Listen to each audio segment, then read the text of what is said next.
Welcome to I'm Your Target Demographic.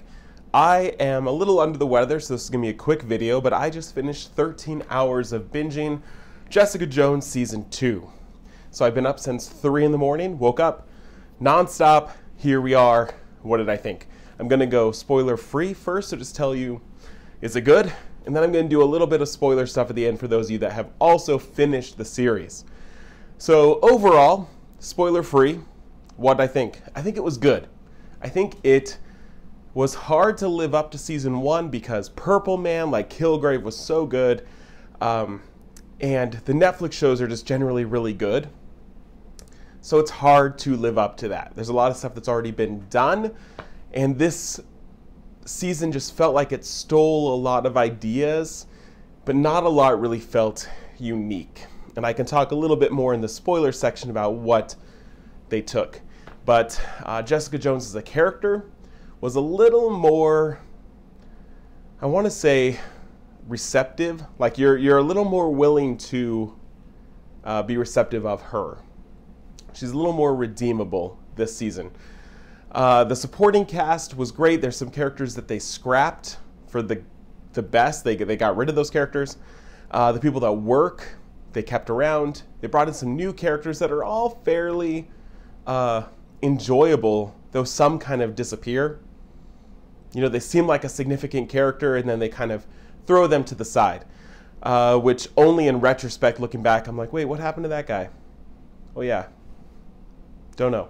So the villains of the story are interesting, but they can't live up to Kilgrave, Kingpin, Punisher. Like the villains that we've gotten that are complicated and like Punisher, not even really villains. The people that we have in this season can't live up to that, so they try to do something different. They try to do something where they're not even really a villain. There's times when you're like, who is the villain of this story? And it's hard to really pinpoint at times who that villain is. So that made it a little difficult because at times you're like, wait, who is she? Who's chasing her? Who's facing off against her? And so it's just not as strong. But what they do is interesting, and they're smart to not try to outdo Kilgrave. They're not trying to one up what they did with Kilgrave. They're doing something different, and I admire that, and it's interesting. But here's the downside. I'm not going to look back at Jessica Jones Season 2 and say that was awesome, the villain was great. Like, I'm not going to have the same things to say about it that I said about the other shows or other seasons of Jessica Jones. I don't think I'd ever want to rewatch Season 2, but I think it was good. I think the bar that we've set in the Netflix shows is so high that this is average, this is good. I would rank this above shows like Iron Fist, and above The Defenders, which I had a lot of problems with. I would put this in the middle, but I don't think it's Punisher, Daredevil, Luke Cage. I don't think it's up there. I like those shows a lot. So if we're going to average, this show did a lot of stuff, but is ultimately forgettable, then I'm going to give it a 3. So a 3 out of 5 for this season, but a 3 is average, middle of the road. And for what they're doing here, average is really good. So just because it's a 3 doesn't mean it's bad. It means like this is what we should be aiming for. 3 is average. But the other seasons are just so much better. So those are my spoiler-free thoughts. But now I'm going to put a warning, and I'm going to tell you a little bit more specifically what worked and what didn't work, because the trailers don't really show you anything. So even the most basic details about who the villains are of this season are spoilers. So if you're still here, we're going to dive into it. So the villain is Jessica Jones' mom, Alyssa. Super interesting at the beginning, how you find out that she's the mom and what happened, and very complicated. And I think it's interesting. Like I said, they're not trying to outdo Kilgrave, but they're doing something different where Jessica's trying to protect her but she's also conflicted with like she's going to hurt a lot of people. So she's not facing off against the villain, but it's more like, how do we solve this problem? Which is interesting, but ultimately I'm not going to look back and say one of my favorite Netflix villains was Alyssa. People are going to be like, wait, what? She was interesting and complicated, but I don't want to go back and watch this story again. My favorite episode of the entire season was episode 11, where Kilgrave shows up. And you're like, wait, what? Because it's in her mind. And I've seen this cliche, this trope, this method done before.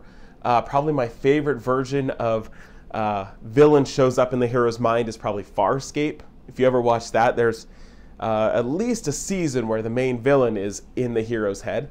And it works. And it works in this episode. In episode 11, it's like, that is what I was missing. We needed that energy that Kilgrave brought to season 1. That episode was like, yes, it's like witty and fun and like fresh and like yes. But then he goes away. He's only in it for the one episode and maybe a couple lines in like the next episode or whatever. But it took way too long. You know, it took 11 episodes and then he's gone. And I would have been content with that being the entire season. That as soon as she snaps his neck, he lives in her head. And it's her coping with the horrible things that she's done, both while under his control and now out of his control, with his running commentary. And she is losing sense of reality and what's, you know, people don't know who she's talking to and she seems crazy. That could have been an entire season. And I would have loved it. But that episode by itself was really great. But the rest of the season just lacked that energy, I guess. That, you know, every other show, almost, I look back and I'm like, okay, I want the fight scenes, I want the humor, I want this, like I want to rewatch it for these reasons. But when I look back at Jessica Jones season 2, I don't know if there's anything that it's like, I want to experience that again. Which is why it's getting a 3 out of 5, which is, again, not bad, but it's just missing that special sauce that some of those other shows had. Again, I'm glad they got rid of some boring characters and new characters.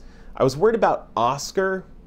At the beginning, I was like, okay, here's the super that's going to be like prejudice against superheroes. But they quickly kind of turned that around, and I found myself liking Oscar. Like, he had kind of an interesting story. I wasn't upset with that at all. The scientist, Malice, right? Who in the comic books becomes Carnage. Like, Carnage takes over him and then kind of eats the body, and so now he's like this weird living symbiote hybrid, which is cool. The scientist, he was really cool, but then they killed him off kind of quickly and abruptly. Yeah, the new characters were good. There was no one that I was like super annoyed with, where season 1 I was like, oh, I hate those characters.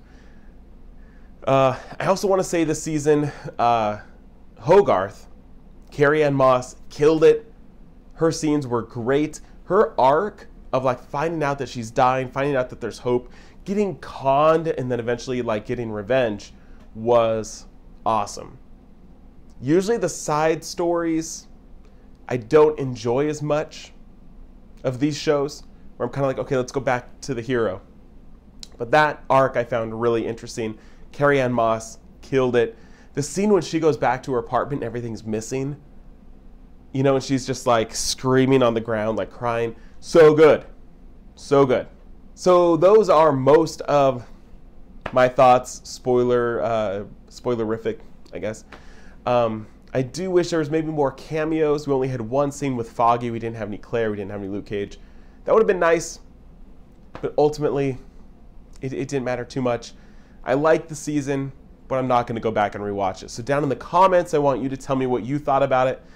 Feel free to get spoilery, because if you go into the if you go down into the comments, it's no one's fault but your own if you're getting spoiled, right? That's your fault. So go down there, talk about the show, talk about what you liked, what you didn't like, where you would rank it. Maybe give me your rankings of Marvel Netflix shows. Thanks for watching. We'll see you later.